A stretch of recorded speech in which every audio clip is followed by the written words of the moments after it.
guys! Good day! Kung gusto niyo mag-invest ng property na pakikinabangan niyo in the future, tara, dito na tayo. So dito, ikikita ko po kayo kung ano yung mga needs niyo about property investment.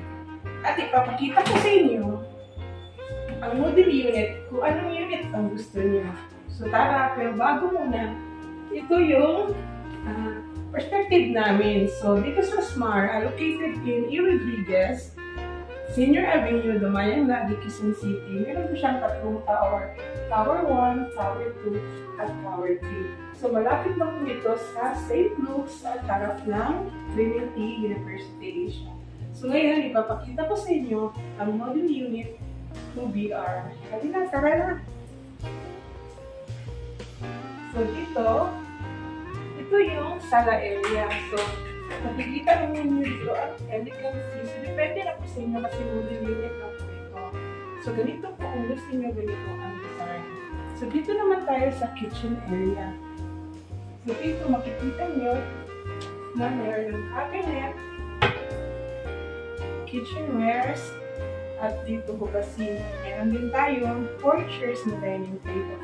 Meron tayong ref, meron tayong cabinet, meron tayong chandelier. So, dito naman tayo sa unang bedroom ng unit na to. So, dito tayo sa master's bedroom. So, maganda ito sa bagong couple. So, dito malalagay nyo. Meron na din cabinet. So, kung gustong design na gusto ninyo, pwede din. Sundan nyo lang. So, dito naman tayo sa pangalawang bedroom. So, kung meron kayong anak, dalawang anak, pwede po dito. Gawin niyo po ng ganito. At meron din tayong cabinet. Lagayan ng mga damit. At pwede din lagayan ng study table nila. Yan. Saka, especially dito na tayo sa comfort room. Ayan. So, you can see the elegance of the comfort room. Shower. Ayan. At meron tayong lagayan ng washing machine. So, this is the comfort room. So, ano pang hinihintay nyo? Invest na! Pero, pag-usapan natin ito.